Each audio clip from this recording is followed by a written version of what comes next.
Long live his fame and long live his glory, and long may his story be told. I'll tell you the story, a real true life story, a tale of the Western frontier. Legend has it that this adult TV Western began in 1955. That was the year that 4 Old West dramas that weren't aimed at children premiered. They were The Life and Legend of Wyatt Earp, Gunsmoke, Have Gun Will Travel, and Cheyenne.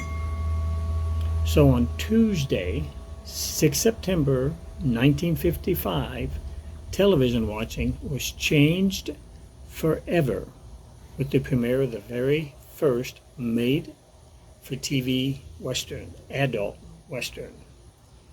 That Western, as I said, was The Life and Legend of Wyatt Earp. It aired for 6 seasons on ABC with 229 episodes. Besides being geared towards adults, this series also had the distinction of being about a life of a real-life Western cowboy and not one of fiction.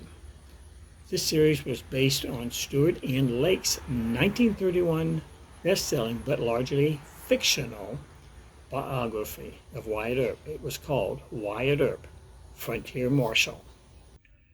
In 1929, the famous Wyatt Earp commissioned his memoirs. The writer, Stuart N. Lake, interviewed him before his death. Lake's book was based upon those interviews, but, of course, the information from those interviews were from Earp's point of view. Lake also was consultant for the first 2 years of the TV series about Earp's life.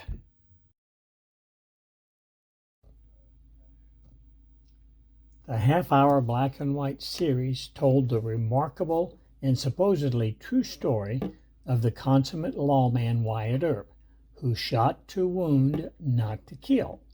His legend was so big that the television show needed a cast of 724 actors over its 6-year run to help tell his story.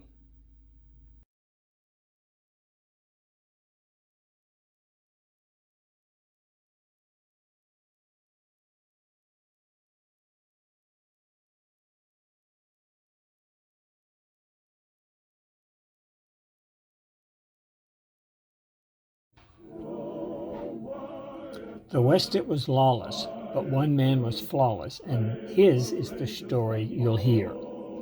Those lyrics of the show's theme song make him renowned beyond belief. Throughout its 6-year run, the series followed the lawman's saloon keeper's career moves and location changes. In the TV series, Earp came up against real-life Western figures such as John Wesley Hardin, the Thompson brothers, and the Clantons, just to name a few. During this series, he befriended and worked alongside the likes of Pat Masterson and Doc Holliday. The series began in Ellsworth, Kansas, for the first 4 episodes, with Earp as the deputy town marshal. Then it moved to Wichita, Kansas. From 1956 to 1959, the show centered around Earp's Dodge City career. But few viewers, though, complained about Matt Dillon being the town marshal on Saturday nights. The final 2 seasons took place in Tombstone, Arizona territory.